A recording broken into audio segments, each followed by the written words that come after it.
Muy buenas noches. Aquí vine a hablar sobre el tema de arquitectura de hardware y componentes hacia el profesor Sergio Andrés Ardila González. Mi nombre es Alan Matías Huerchitán y soy de la modalidad de estudio virtual. Voy a empezar hablando sobre qué es la arquitectura del hardware. La arquitectura del hardware, por lo general, es la estructura física de una computadora y cómo sus diferentes componentes interactúan para lograr la funcionalidad deseada. Esta también se define como los componentes del hardware entre las cuales interactúan entre sí y con el software, entre los cuales nosotros podemos tener el diseño del procesador, la CPU, que es la que implica la creación de la unidad central de procesamiento de una computadora. Incluye la selección de la arquitectura, el conjunto de las instrucciones y la microarquitectura. Este proceso es como un subcampo de la informática y de la ingeniería informática, que se centra en cómo se ejecutan las instrucciones y cómo el procesador interactúa en otros componentes de la computadora. También tenemos la jerarquía de la memoria. La jerarquía de la memoria es una organización piramidal de la memoria en una computadora, en donde hay diferentes tipos de memoria, los cuales como los registros, la caché, la memoria principal, el almacenamiento masivo, también tenemos la RAM, la ROM, discos duros como el SD. Y pues el objetivo principal de esto es, de la memoria, de esa memoria, es facilitar el acceso rápido a la información más utilizada. Tenemos los buses de datos, que los buses de datos, también se los conoce con otro nombre como la autopista de datos. Es una vía electrónica que permite la transferencia de información entre componentes de una computadora. Es esencial para la comunicación entre la CPU, la memoria y otros dispositivos. Facilita el flujo de datos en ambas direcciones. Y por último, tenemos el sistema de entrada y salida. Pues el sistema de entrada y salida es la interfaz que permite a un ordenador interactuar con el mundo exterior. Se utiliza por lo general para introducir datos en el sistema y para enviar información fuera del mismo. Entre estas, pues no, como entre los datos entre el sistema de entrada y salida, tenemos unos componentes que son el dispositivo de entrada, que es el que permite introducir datos al sistema, como puede ser un ejemplo, los teclados, el mouse o los ratones, los micrófonos, las impresoras, los escáneres, entre otros. Entre dispositivos de salida son los que permiten mostrar o presentar los datos al usuario. Puede ser el monitor, los altavoces, entre otros. Entonces también tenemos los controles ES, que son los circuitos que controlan el flujo de datos entre la memoria y los periféricos. Y los manejadores, también de la DES, que es el software que gestiona las interacciones con los dispositivos. Entre la arquitectura del hardware tenemos dos arquitecturas que son fundamentales, que es la arquitectura de von Neumann, el cual pues se basa con el procesador de memoria y el SS que comparten un mismo bus, y la arquitectura del hardware, que es la separación de memoria de datos e instrucciones. Vamos a hablar ahorita del diseño del sistema. Como en cualquier sistema de base de datos, se deberá ajustar y cambiar el tamaño de un número de áreas comunes para poder soportar la carga de trabajo de las aplicaciones. Este apartado trata componentes comunes y específicos del hardware y de sistemas operativos y explica las consideraciones principales para el diseño del hardware y el uso del sistema operativo. Entre estos, pues, no incluye los cálculos detallados dirigidos a la planificación de la capacidad. Algunos de los factores claves para el diseño del hardware y el uso del sistema operativo incluyen consideraciones sobre la memoria, la CPU, la ES y la red.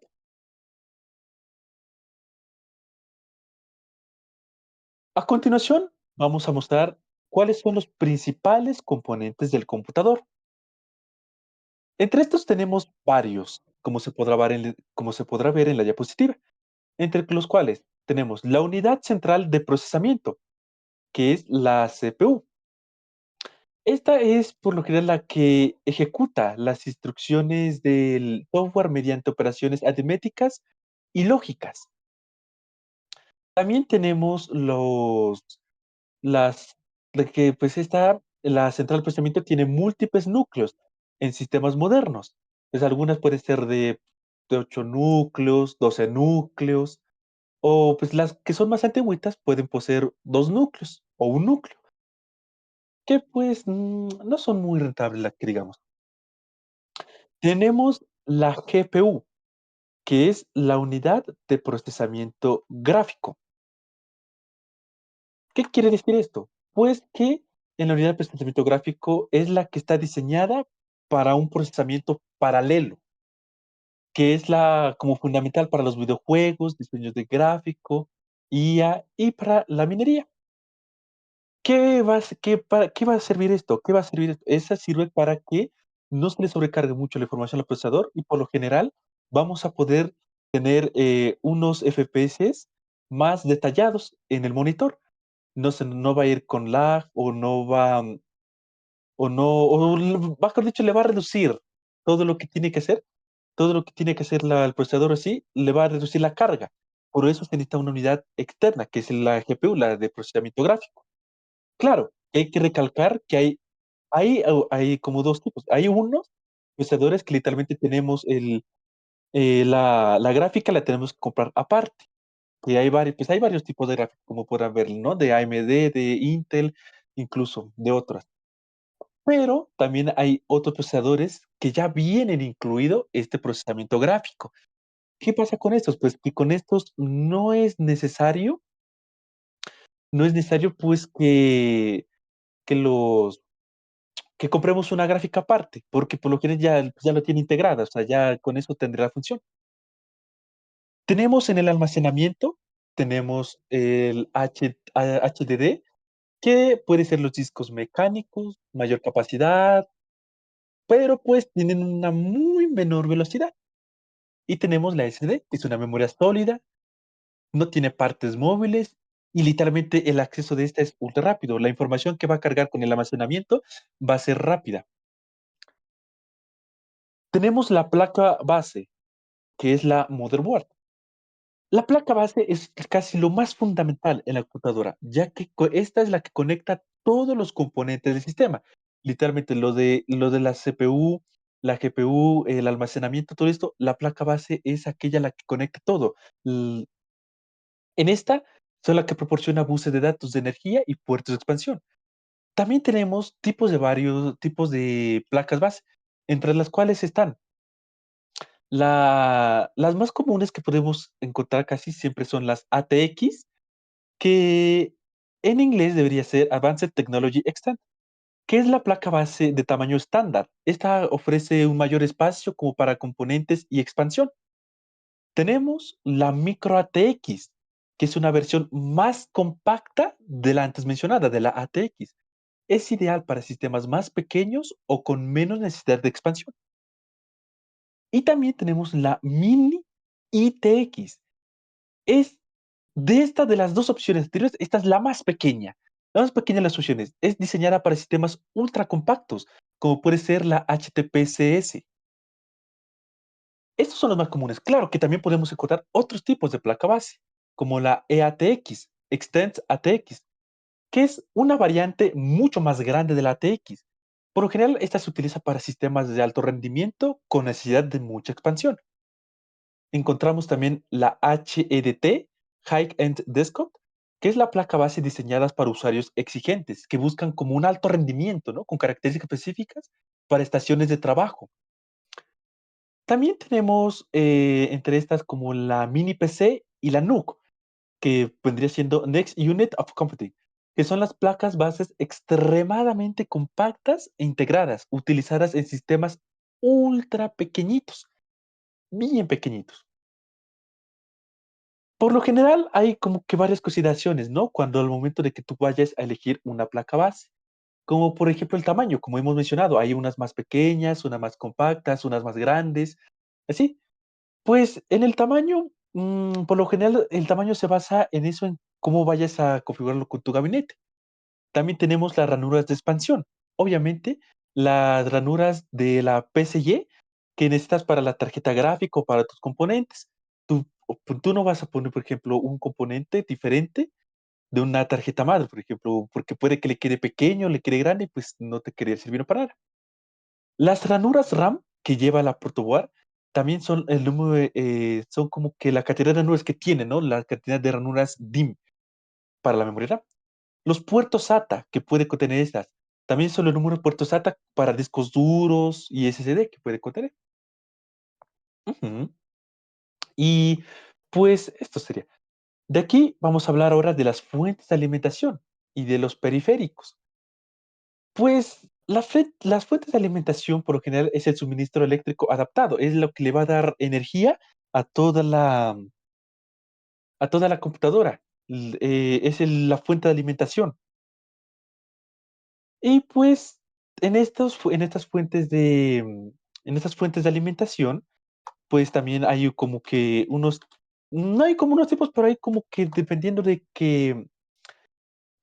cómo vayas a querer usarla tu componente. Por ejemplo, o sea, dependiendo de qué componentes tú uses en tu computadora, la fuente de alimentación va a cambiar del voltaje, o sea, va a tener como que mayor carga, va a soportar más cosas. Por ejemplo, si una computadora que tú tengas unos componentes muy detallados, si tú le pones una fuente de alimentación literalmente que es pequeña, que no da suficiente energía, no suministra todo para la energía, para todo lo que tiene que procesar la computadora, pues, o una de dos, o se te puede fundir o de plano no te va a funcionar. También los periféricos, pues son los nodos los de entrada y salida. Pues que como ya los había mencionado mucho antes, son pues lo del teclado, lo que es el monitor, lo que es la impresora, el ratón, el escáner, todo esto, etcétera. En las memorias principales, pues tenemos la RAM y la memoria ROM. Pues que estas dos memorias pues, son como una memoria volátil de alta velocidad, la cual permite acceso rápido a datos temporales. Porque, pues, esos datos no es que se van a quedar guardados así.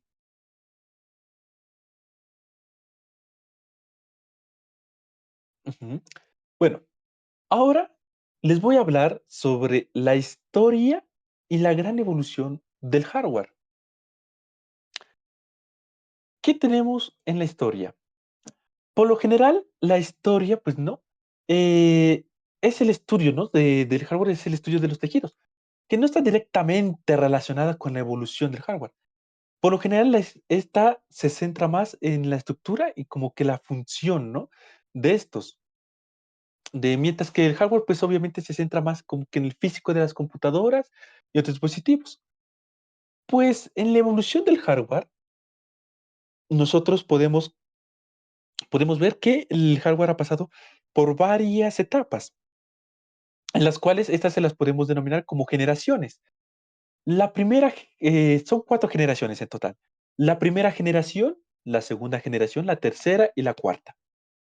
La primera generación, que es la que va desde 1945 hasta la 1956, que en esa primera generación encontramos que son las computadoras que son las que usaban tubos de vacío para realizar cálculos, literalmente eran unas computadoras grandotas. En la segunda generación tenemos, que esta va desde los 1957 hasta el 1963. En esta segunda generación recién se introdujeron los transitores, que eran más pequeños, pues, pero eran mucho más eficientes que los tubos de vacío, lo que permitió que las computadoras fueran un poquito más compactas. En la tercera generación, la que va desde 1964 hasta la actualidad, es la que desarrollan circuitos integrados, que permitieron la miniaturización y el aumento de la velocidad de todas las computadoras, literalmente de algo muy grande, de una cosa que llegaba a ocupar literalmente un espacio como un cuarto completo, llegó a ocupar literalmente un tercio de toda esa habitación, un espacio pequeñito que no estorba en nada. Y tenemos la cuarta generación, que la cuarta generación es lo que viene del futuro.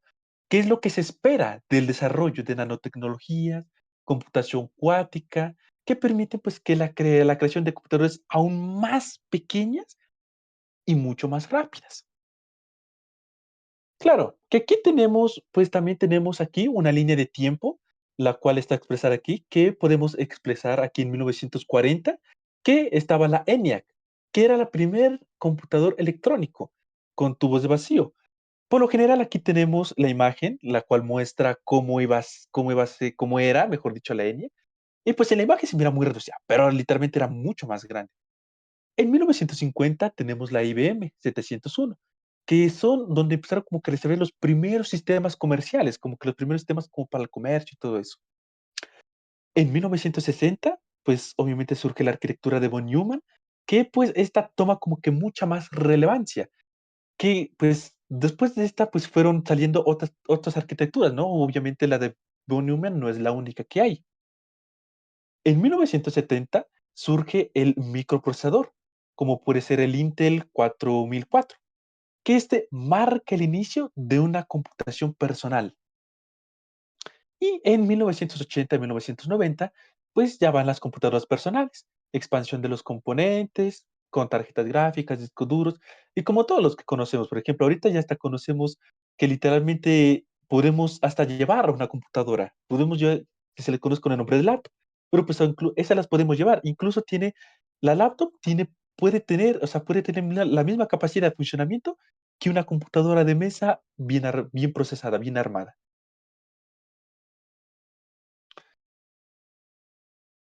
Vamos a hablar de de relevancia tiene la informática actual y cuál es su impacto en la informática moderna. Pues la arquitectura del hardware define el rendimiento del consumo de energía y posibilidades del sistema. Las decisiones de diseño afectan la capacidad para ejecutar software moderno, desde videojuegos hasta servidores en la nube. Optimización entre hardware y software que permiten la computación más eficiente. Pues como por ejemplo los compiladores, que se adaptan a la arquitectura específica del procesador. Pues en el rendimiento de todo esto tenemos que las arquitecturas modernas como la x86-64, la ARM, el RISC-V, ofrecen una velocidad y eficiencia para distintos usos. Tenemos arquitecturas paralelas y multinúcleos que permiten procesamientos masivos de datos. Tenemos la escalabilidad, que son los sistemas modulares que permiten mejorar partes específicas sin reemplazar todo el equipo.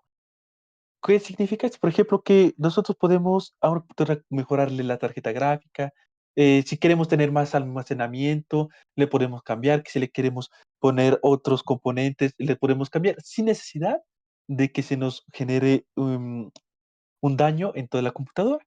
O incluso, pues claro, que hay unos que sí pueden generar cuello de botella entre estos, pero son muy pocos, la verdad, lo que generan estos.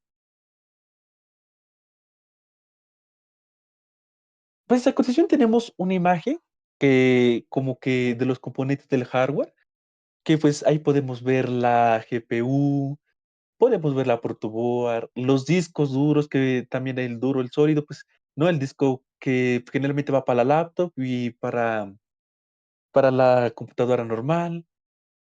También tenemos las RAM, tenemos sistemas de refrigeración que pues antes se basaba todo en ventiladores, en ventilador, ventilador, ventilador. Ahora tenemos pues también refrigeración líquida, que pues los componentes por lo general de la refrigeración líquida, pues ahora casi todos los componentes vienen como de cobre y así, pues que hay incluso unas que pues tienen simplemente las válvulas, ¿no? De líquido. Pero hay incluso otras computadoras que se las puede sumergir completamente en el líquido. Tenemos las fuentes de alimentación, que como podemos ver en la imagen, pues no, ahí está una de 500. Y tenemos el sistema de entrada de audio, que pues es la que nos permite conectar los micrófonos, todo lo que queramos meterle. Entonces, al meterle pues para de audio, los audífonos, todo. Pues, como antes hemos mencionado, de seguro van a escuchar, pues, ¿no? Que yo he estado hablando mucho de la arquitectura de Newman y de todo esto. Pues ahora les voy a hablar de los tipos de arquitecturas. En los tipos de arquitecturas tenemos la arquitectura de von Neumann, que es la que más hemos hablado, que es la que más se ha especializado. Por lo general, pues, es un modelo de diseño de computadoras que utiliza como que una única memoria, utiliza solo una memoria y pues mm, esta almacena tanto los datos como las instrucciones de un programa. Pues el diseño propuesto por John von Neumann en 1945 se caracteriza por la ejecución secuencial de instrucciones y el uso de un bus común para transferencia de datos entre la CPU, la memoria y los dispositivos de entrada. Pues en como dije pues antes, la arquitectura von Neumann pues no es el modelo que está ahí que podemos mostrar, pero pues en este modelo tiene unas características principales. ¿Qué características principales tenemos en la arquitectura de modelos von Neumann? Tenemos que puede tener una memoria única, ¿no? Como ahí, o sea, en el texto lo dije, memoria única, que tanto las instrucciones del programa como los datos se almacenan en la misma memoria principal. Tenemos un bus compartido, que pues este utiliza un único bus para transferir datos, direcciones y señales de control entre la CPU, la memoria y los dispositivos de entrada y salida. Un procesamiento secuencial. Las instrucciones pues se ejecutan una vez a la orden, una vez pues no, a la vez en orden secuencial va. Tenemos pues un programa almacenado, que son las instrucciones del programa, se almacenan en la memoria y pueden ser modificadas, lo que permite la flexibilidad de diseño de la computadora. También tiene las unidades de procesamiento, que el núcleo de la computadora pues no es encargado de ejecutar las instrucciones, una unidad de control que coordina la ejecución de las instrucciones y la transferir de datos, y pues como todas, el dispositivo de entrada y salida, que permite la interacción de la computadora con el mundo exterior.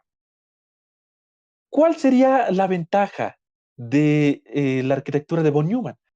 La ventaja de esta es que nos genera una mayor flexibilidad, permite una como más facilidad de creación de programas versátiles y fáciles de modificar. Tiene una eficiencia, pues que su ejecución secuencial simplifica el diseño de la CPU y por lo general la simplicidad. La simplicidad de la arquitectura de von Neumann es relativamente fácil de implementar y de entender. Pero así como esa arquitectura tiene sus ventajas, también tiene sus desventajas. Sus desventajas, pues, el cuello de botella, ¿no?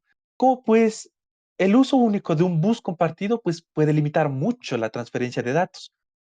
La modificación del programa en la memoria puede ser como que perjudicial si no se implementan medidas de protección. En la búsqueda de instrucción y datos también tenemos que, pues no, la CPU debe buscar tanto instrucciones como datos en la memoria principal, lo cual puede ralentizar el proceso de esta. Pero ahora vamos a hablar de la arquitectura de Harvard. La arquitectura informática, donde las instrucciones y los datos se almacenan en memorias separadas, con buses y unidades de memoria distintos para cada uno, permite un acceso simultáneo a datos e instrucciones, lo que puede mejorar el rendimiento especialmente pues en aplicaciones en tiempo real. La arquitectura la arquitectura de Harvard, como pues antes hablamos pues, ¿no? De qué contenía la de von Neumann y todo eso. Ahora vamos a ver pues lo que contiene la de Harvard. La arquitectura de Harvard contiene una memoria separada, tiene espacios de memoria separados para las instrucciones del programa, memoria ROM o flash, y para los datos, la memoria RAM. Tiene mayor rendimiento. Al tener accesos separados a las memorias, pueden permitir un acceso más rápido a las instrucciones, lo que puede mejorar mucho el rendimiento en tareas específicas. La complejidad. Obviamente, esta es mucho más compleja, ¿no? De diseñar e implementar, pues especialmente pues, al trabajar con cachés, pero pues literalmente te genera mucho más rentabilidad.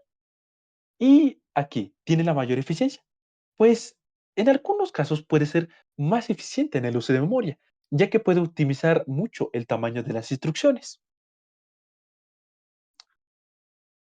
Y aparte de esas dos arquitecturas, que son como que las más principales, tenemos algunas arquitecturas especializadas, en las cuales podemos encontrar la GPUS y la FPGAS.